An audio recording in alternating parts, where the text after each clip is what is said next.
Indian പ്രധാനമന്ത്രി നരേന്ദ്രമോദിയെ വധിക്കാൻ പദ്ധതിയിടുന്നതായി ഭീഷണി സന്ദേശം എത്തിയിട്ടുണ്ട്. രാജസ്ഥാനിലെ അജ്മീറിൽ നിന്നാണ് ഈ സന്ദേശം എത്തിയതെന്നാണ് പോലീസിന്റെ ആദ്യത്തെ നിഗമനം.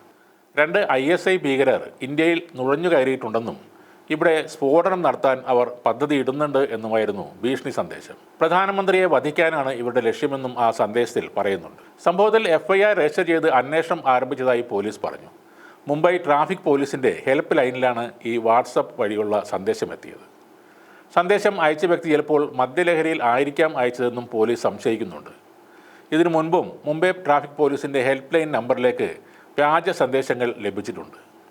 എന്നിരുന്നാലും പഴുതടച്ച ഒരു അന്വേഷണമാണ് ഭീഷണി സന്ദേശം സംബന്ധിച്ച് ഇപ്പോൾ നടന്നുകൊണ്ടിരിക്കുന്നത്. ഇന്ത്യയെ ആക്രമിക്കണം എന്ന പ്രഖ്യാപനവുമായി ജെയ്ഷെ മുഹമ്മദ് തലവൻ മസൂദ് അസർ കഴിഞ്ഞ മാസം അവരുടെ കേഡർമാരോട് അഭിസംബോധന ചെയ്തിരുന്നു. അതിൻ്റെ കൂടി പശ്ചാത്തലത്തിലാണ് കനത്ത ജാഗ്രതയിലാണ് കേന്ദ്ര സർക്കാർ. ഇന്ത്യയെയും ഇസ്രയേലിനെയും കേന്ദ്രീകരിച്ച് ആക്രമണം നടത്തണമെന്ന വ്യക്തമായ ആഹ്വാനം മസൂദ് അസറിൻ്റെ പ്രസംഗത്തിലുണ്ടായിരുന്നു. ഇതിനെ തുടർന്ന് അന്താരാഷ്ട്ര തീവ്രവാദിയായി പ്രഖ്യാപിച്ച മസൂദ് അസറിനെതിരെ പാകിസ്ഥാൻ കർശന നടപടി സ്വീകരിക്കണമെന്ന് ഇന്ത്യ ആവശ്യപ്പെട്ടിരുന്നു. മസൂദ് അസർ ഇന്ത്യക്കെതിരായ അതിർത്തി കടന്നുള്ള ഭീകരപ്രവർത്തനത്തിൽ പങ്കാളിയാണ്. അയാൾക്കെതിരെ ശക്തമായ നടപടി വേണമെന്ന് ഇന്ത്യ ആവശ്യപ്പെടുന്നതായി വിദേശകാര്യ മന്ത്രാലയത്തിൻ്റെ വക്താവ് രൺധീർ ജയ്സ്വാളാണ് പറഞ്ഞത്. പുതിയൊരു ഇസ്ലാമിക ലോകം സൃഷ്ടിക്കുന്നതിനായി ഇന്ത്യക്കും ഇസ്രയേലിനുമെതിരെ ഭീകരാക്രമണങ്ങൾ പുനരാരംഭിക്കണമെന്നായിരുന്നു മസൂദ് അസർ ആ പ്രസംഗത്തിൽ പറഞ്ഞത്. ഗാസയിലെ സംഘർഷങ്ങളും ആ പ്രസംഗത്തിൽ അസർ എടുത്തു പറഞ്ഞിരുന്നു. ഈ സാഹചര്യത്തിൽ ഈ പ്രസംഗം അടുത്തിടെ നടന്നതാണെന്നാണ് കരുതുന്നത്. മസൂദ് അസർ UN പട്ടികയിലുള്ള ഭീകരനാണ്. അയാൾക്കെതിരെ ശക്തമായ നടപടി സ്വീകരിച്ച് നിയമത്തിന് മുന്നിൽ കൊണ്ടുവരണമെന്നും രൺധീർ ജയ്സ്വാൾ പറഞ്ഞിരുന്നു. ഒരു സായുധ പോരാട്ടത്തിലൂടെ കാശ്മീർ പിടിച്ചെടുക്കണമെന്ന് മസൂദ് അസർ പറയുന്നുണ്ട്.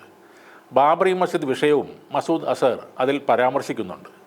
ഇന്ത്യയെയും ഇസ്രയേലിനെയും കേന്ദ്രീകരിച്ച് ആക്രമണം നടത്തണമെന്ന വ്യക്തമായ ആഹ്വാനങ്ങളും പ്രസംഗത്തിൽ പറഞ്ഞിരുന്നു. പ്രസംഗത്തിൽ ഇന്ത്യൻ പ്രധാനമന്ത്രി നരേന്ദ്രമോദിയെ ഒരു ദുർബലൻ എന്നാണ് അയാൾ പരാമർശിക്കുന്നത്.